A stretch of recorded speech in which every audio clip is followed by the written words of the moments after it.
Welcome back, guys. If you tuned in for the first video, you'll understand that this is the Game Week 1 review and Game Week 2 preview for SuperCoach EPL. As you can see, scored 114, which is neither good nor bad. It was looking a little bit grim yesterday, but thank goodness my man Anton Stack came in clutch with a 14-pointer. We are sitting at 6.3k. Good platform to build from. And the team looks as follows. If it wants to load, here we go. We have on the side upcoming fixtures, but this is how the team fared in Game Week 1. Not too good, not too bad, as I just said. We had Raya, who actually kept a clean sheet and made 7 saves against United, so I was more than happy with that. I was expecting far less than a 15 from him. Frimpong, a little bit of controversy over when he got subbed. Was it after 60? Was it right before it? Well, play on. Anyway, a 3, not the best. MDC was fairly decent, scoring a 5. Truffett was very unlucky. Obviously, he was on 7, I'm fairly sure. Then Liverpool just decided to, take the game away from Bournemouth and finished on 1. He wasn't on my field, though. I had Diouf on field. And that was a little bit controversial as well because he didn't get the little green circle next to their name when they're picked. He was in the lineup. He obviously did play. Played quite well, but I don't think anyone was expecting them to have 3 goals shipped in against them, especially from Sunderland. That was a very, very surprising result there. Cole Palmer did absolutely nothing, which was a shame. Adingra was very good. Did get an FPL assist, but obviously the stats that SuperCoach use, they use a different, source, and it wasn't an official assist that goes onto his career tally. Therefore, he didn't get it in this game. As I mentioned earlier, Anton Stack, huge pod, no idea his ownership. We can have a look at that soon. But he was fantastic. Scored 14, literally ran the midfield for Leeds, was on all the corners except one, had an XG of, I think it was 0.56. So really, really nice there. I actually set an alarm, woke up a little bit earlier than normal just to check the lineup, saw that Grealish was on the bench. So obviously KDH was going to play. And I guess a 6 is better than nothing. I did have the VC on Mo. He scored a nice 15, although that would have been a lot worse considering he scored a 94th goal, 94th minute goal. That was not looking good. But if you've watched me on the hub or anything to do with AFL, BBL, always loop when you can. I'm a huge fan of that, massive advocate for looping. And if he hadn't have scored that 94th minute goal, then to be fair, I probably would have captained, Haaland. So maybe it would have been a better thing if Mo didn't score. But yeah, Haaland literally, monster, absolute monster. Did whatever he wanted against Wolves, and probably non-owners, I dare say, they got away with one. They're very lucky that he only returned, I feel silly saying this, only returned 22. Wirtz as well, he did nothing. That was, hopefully does a little bit more against Newcastle this upcoming week. Now, I'm not 100% certain on how I'm going to line up. It will be, I don't want to play Diouf against Chelsea. I'm definitely not playing Rodon against Leeds, although I'd love to see Leeds beat them. We'll play Stack, though. And I'm just like this will be the general setup, I think.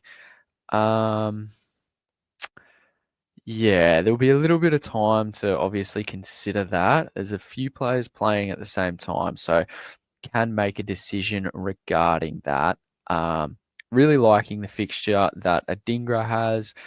Also, obviously, Haaland as well. I mean, I know Tottenham did just win against Burnley and secured the clean sheet, but I don't think that we'll be better defensively than last year, but I don't think we're going to be a defensive powerhouse, saying that much. So I think for captaincy, at the moment, I'm bust on Palmer VC. I've got up until Sunday morning to decide the loop if I would want to take it. Because obviously my Nuff in the goalkeeper line plays for Villa. They play Brentford Sunday morning at 12 a.m. So theoretically, I could do so. It will be one of Palmer or Haaland into Salah, or it might just be Haaland into Salah, or I don't know, Palmer into Haaland. I'm not too sure on that. Very hard to get a read on Newcastle, considering they couldn't score against a 10-man Villa from the 66th minute onwards. I mean, West Ham just conceded 3 to Sunderland, and I mean, Chelsea did literally nothing against Palace. I'm not too sure where I'm going to go yet, but it will most definitely involve Haaland. I have no confidence in Spurs defensively against them, especially at the Etihad.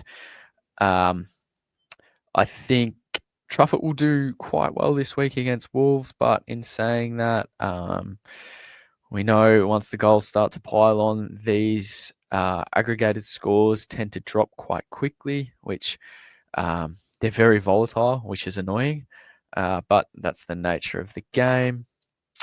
I think Everton and Brighton is a good fixture as well. So having, I guess, the choice of KDH and Jackie Grealish, which most people, I assume, would, that's going to probably be, if Grealish starts, he'll play over KDH for me. My midfield's pretty set. That's the only, I guess, benching headache I've got there.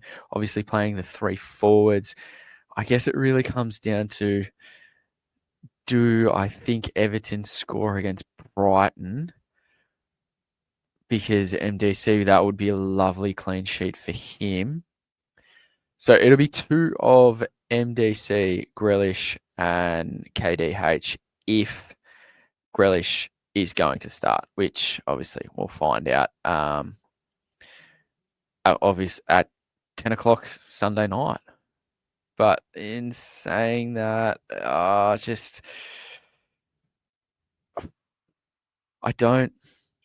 100% be Grealish over KDH if they're both starting. If MDC is dropped or benched for some other reason, I'll just end up playing 2 at the back. So we'll see how we go from there. In saying that, there will be no trades at all for me this week. Absolutely none. I don't see why or how you would need to trade right now. We know that price changes, they rise or fall after 3 games. So just like with AFL Supercoach, you get them in on the bubble, and then obviously, hopefully, they do really well. Unfortunately, even the players that scored really, really well this first initial game week, that score is going to be out of their first price cycle. So obviously, it's fantastic if you own them, but there's no must-haves currently. I know Richarlison did really well for Spurs, but then Solanke coming back, once he's fit, Richarlison probably drops to the bench. Then like Ballard for Sunderland as well. He was fantastic. Scored a mammoth, I think it was 30-something points. If you picked him, like props to you. But I don't think many would. Really, really have my eye on him for what he can produce this upcoming game week to make my decision game week 3. But I don't think anyone should be trading at all. Like, you should be holding firm. We get something like 1.19 trades a game week for the entire season. That includes multiple competitions and cups that will be played at the same time as the Premier League, and there's another transfer window to come.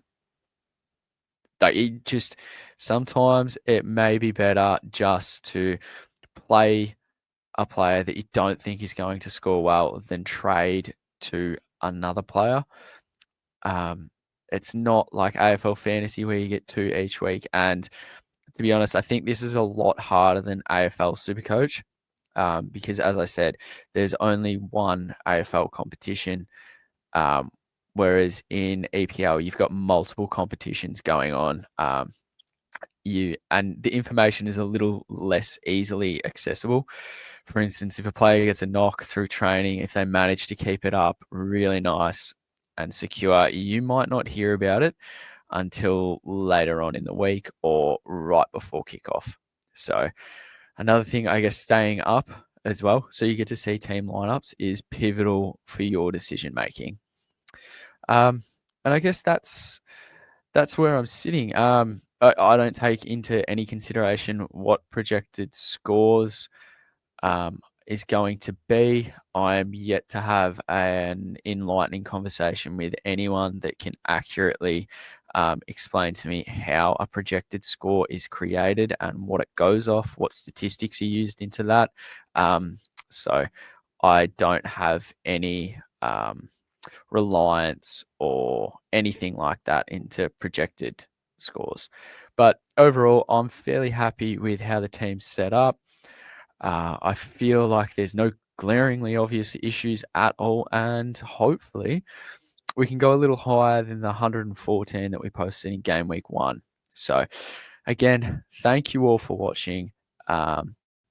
Have noticed views much higher than the subs. So whichever channel you're viewing this on, if it's on the Swordplay channel, jump over to the channel in the link, drop a sub, drop a like, leave a comment. If you think the formation's whacked up and it should be something completely different, if you think or have any disagreements with what I've just said, anything like that, please don't hesitate and communicate that. Communicate it.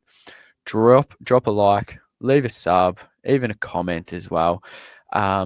And I guess the next video that will be uploaded will be the FPL review of Game Week 2. So we'll see how we go in that. Going a little bit better in this as well. But obviously there's a lot more players in FPL. So just to recap, Game Week 1, we finished on a total of 114 points, sitting at 6.3k rank.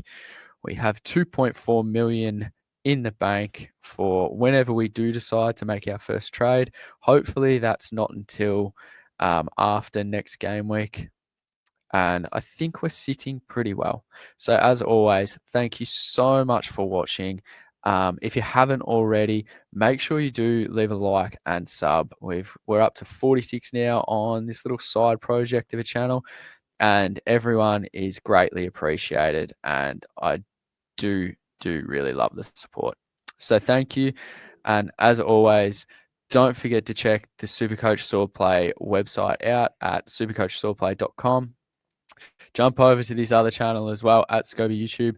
Make sure you drop a sub and leave a few likes. Tell me what you think of the content so far. Anyway, guys, thank you so much and enjoy. If you've enjoyed this video, then please like and subscribe. And don't forget to check out the website at supercoachswordplay.com.